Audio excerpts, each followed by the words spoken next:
Has anyone heard of the infamous Mickey and Minnie Mouse sex tape? It is quite possibly one of the most outrageous urban legends under the Disney name. Well, if you're under the age of 13, or at least 18, first off, your parents need to do a better job. And secondly, I'm probably gonna ruin your childhood, and I'm not sorry. Let's get into it. This will ruin your childhood? What could possibly ruin my perfect childhood? I'm Mickey Mouse! Oh, So, the Mickey and Minnie Mouse sex tape. It's an urban legend that has been somewhat hypothesized since 1936, and there are rumors that there's still copies of this short locked away in the Walt Disney Vault. However, despite a short range of research and statements from those involved with the project, this unholy piece of animation has yet to resurface. But I like to look back at how the rumors of this piece of lost media came to fruition and whether or not it had existed or if it's just smoke and mirrors. Either way, it's gonna be a tough one to get through, and again, I'm not sorry. So the urban legend goes, back in 1936, it was shortly before Walt's 35th birthday, and his brother Roy Disney wanted to present something special as a nice harmless joke. So he hired two nameless animators to animate a cartoon of Mickey and Minnie Mouse fornicating. You know, the thing that parents won't tell you until you're older. Basically. They later presented the short at Walt's party, and he initially responded with laughter. He liked it, and the staff seemed to agree. Unfortunately, we don't know the exact details of how the short was presented, but at the same time, I think it should stay that way. Afterward, Walt praised the quality of the animation and asked who was responsible. Two of the animators spoke up, and presumably they would receive a reward or some sort of congratulations for the animated short, right? Nope. Well, he fired them on the spot and left the building. Oh, damn.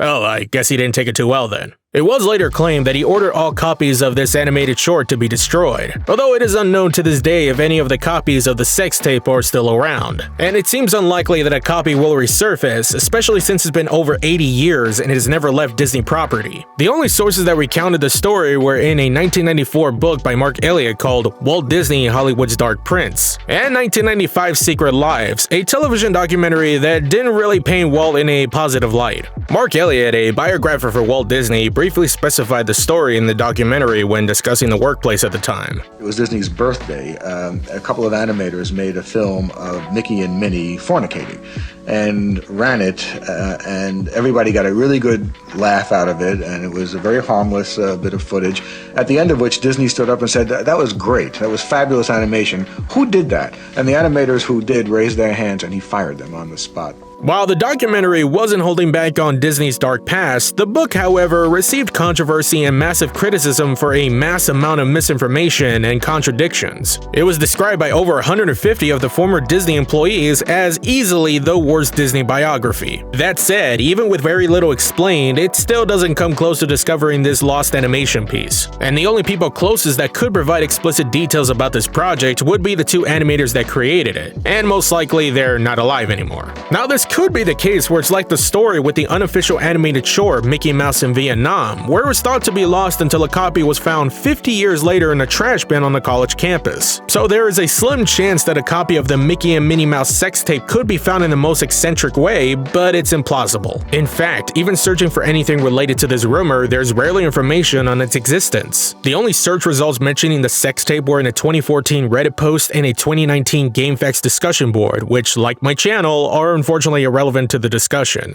Whether the story is valid is still one of the weirdest tales under the mouse in the house, and if the story is true, it's bizarre that a piece of risque animation was created by actual animators at Disney. While researching any available information on the sex tape, which sadly led to a dead end, I was also aware of another piece of lost media found within Disney's property. And it turns out it's kinda true. I say kinda. Let me explain. Jim Hill, a blogger/podcaster and a prominent expert in exploring the inner workings of many Disney projects, created a 2003 Q&A blog answering many questionable pieces of Disney history. One of the questions he elaborated on was the change in Tinkerbell's character style. She was introduced in the film Peter Pan in 1953 as more malicious and aggressive, although she was seen as very sexualized. Well, gee, I wonder why.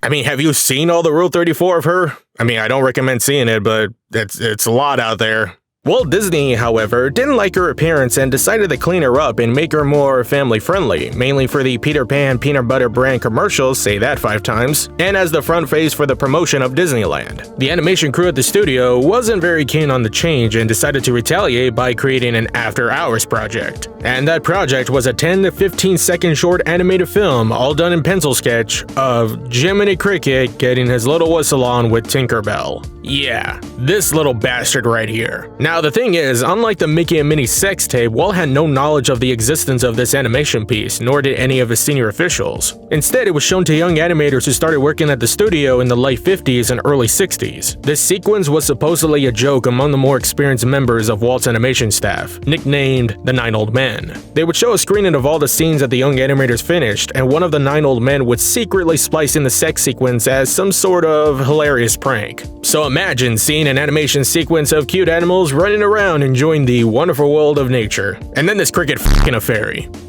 At this point, I'm not surprised that that does exist on the internet. And afterward, the old men would mostly laugh at the shocked expressions of the young animators, possibly scarring them for life, though they would threaten to blackball them from the industry if they were to ever snitch. And they later edit out the splice sequence and stash it away until they use it again for another private screening. However, the sequence mysteriously disappeared around the 70s and 80s after Jim interviewed some animators. They claimed they'd only heard it as an urban legend. So it was possible that one of the members of the 9 Old Men took the copy with them after they retired, and to this day it is yet to be seen. And that's unfortunately where the trail goes cold. Whether or not we can take Jim's word on the existence of this sequence, unless we can figure out who took the copy and find it, it will remain lost for good. Now comparing this to the other story, we can't connect to the animators involved in this project, which based on Jim's claims, they were unapologetically vulgar and conspicuous. So hey, at least Rule 34 artists don't have to feel bad. Some Disney animators drew this shit as well. I don't condone it, but I can't stop you. Please don't draw a porn of me, even though we may not know where the sequence could be hiding, especially since all of the 9 Old Men have passed away. It adds another layer of how captivating this mystery is. And again, just like the Mickey and Minnie sex tape, this could all be word of mouth and nothing but smoke and mirrors. At the very least, we know who was responsible for the After Hours project, if what Jim claims is true. And while I don't want to see these tapes for the life of me, I think the story, research, and enigma behind them are the most exciting parts. In fact, other pieces of lost adult animated media are out there that mostly have a similar premise on how they were created. And let's admit it, animators can have dirty minds, which is not bad. And those who worked at Disney, especially around that time, were not afraid to show them and use them as a harmless joke. And later on, that didn't stop them from adding a picture of a naked lady in The Rescuers. Cause you know, here at Disney, it's fun for the whole family. These guys added a penis on the Little Mermaid VHS cover. Just think about that.